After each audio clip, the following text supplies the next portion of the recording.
సంతోష బీఆర్టీయూ అనుబంధ ఆశా యూనియన్ రాష్ట్ర అధ్యక్షురాలిని ఈ రోజు ముఖ్యంగా ఇక్కడికి రావడానికి ముఖ్య ఉద్దేశం ఏంటంటే మాస్ మెమోరాండం పేరుతో పిలుపునివ్వడం జరిగింది.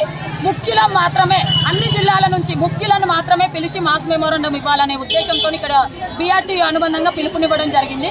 వివిధ జిల్లాల నుండి నిన్న రాత్రి నుంచే బయలుదేరి వచ్చారు. ఎందుకు వచ్చారంటే మాకు గతంలో 1వ తారీఖు జీతం వచ్చేది. ఇప్పుడు ఆ జీతం ఎప్పుడు వస్తుందో తెలియని దుర్భర పరిస్థితులు ఎదుర్కొంటున్నాం కాబట్టి ఒంటరి మహిళలు బడుగు బలహీన వర్గాలకు చెందిన ఆశాలు ఉన్నారు కాబట్టి మా కుటుంబ పోషణ భారం అవుతుందనే ఉద్దేశంతో 1వ తారీఖే జీతం మా అకౌంట్లలో పడాలి ముందులాగా. అలాగే కాంగ్రెస్ ప్రభుత్వం మేనిఫెస్టోలో పెట్టిన 2 డిమాండ్లు ఏంటి అంటే ఆశాలకు ఫిక్స్డ్ వేతనం 18,000 చేస్తామని చెప్పేసి పెట్టిరు. ఇంకొకటి ఉద్యోగ భద్రత కల్పిస్తామన్నారు. ఆ ఉద్యోగ భద్రత కల్పించాలి. అలాగే మేనిఫెస్టోలో పెట్టిన విధంగా 18,000 ఫిక్స్డ్ వేతనం చేయాలి.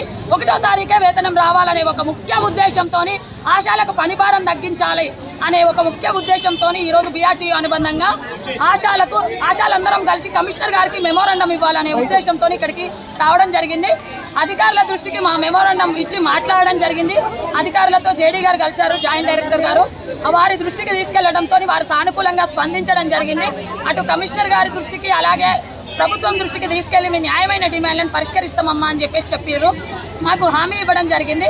ఈ రోజు మేము పెట్టిన డిమాండ్లలో ముఖ్యంగా 17 డిమాండ్లతో కూడిన వినతి పత్రాన్ని మేము జాయింట్ డైరెక్టర్ గారికి ఇవ్వడం జరిగింది.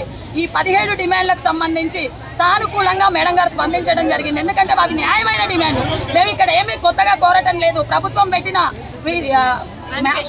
పెట్టిన మేనిఫెస్టో విధానాలనే మేము అడుగుతున్నాం కాబట్టి ఖచ్చితంగా ప్రభుత్వం దృష్టికి తీసుకెళ్తాము, మీ సమస్యలు త్వరగా పరిష్కరిస్తామని చెప్పేసి జాయింట్ డైరెక్టర్ గారు మాకు మాట ఇవ్వడం జరిగింది.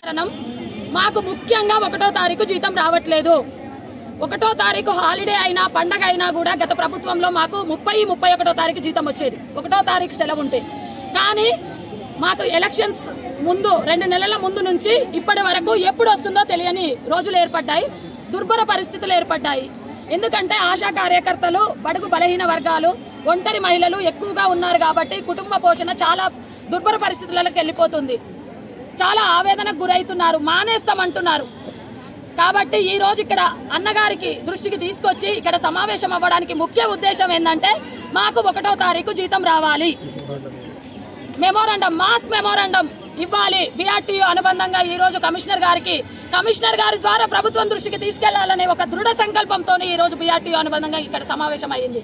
ఇక్కడికి రాష్ట్రం నలుమూలల నుండి ఆశా వర్కర్లు ముఖ్యంగా మాస్ మెమోరాండం, ఇది మేము కమిషనరేట్ ముట్టడి అని పిలుపునివ్వలేదు, మాస్ మెమోరాండం పేరిట ఇక్కడికి పిలవడం జరిగింది. ఆ మాస్ మెమోరాండం ఏంటి అనంటే ముఖ్యంగా 1వ తారీఖు మాకు ఆశాల అకౌంట్లలో జీతం పడాలి ముందులాగే. ఇంకొకటి కాంగ్రెస్ ప్రభుత్వం ఎలక్షన్స్ ముందు మేనిఫెస్టోలో మాకు 18,000 ఫిక్స్డ్ వేతనం చేస్తామని హామీ ఇవ్వడం జరిగింది. అలాగే ఉద్యోగ భద్రత కల్పిస్తామన్నారు.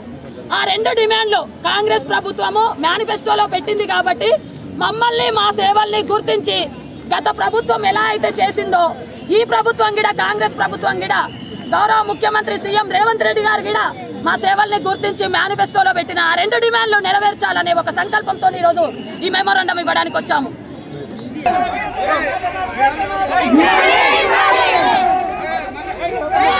Yeah.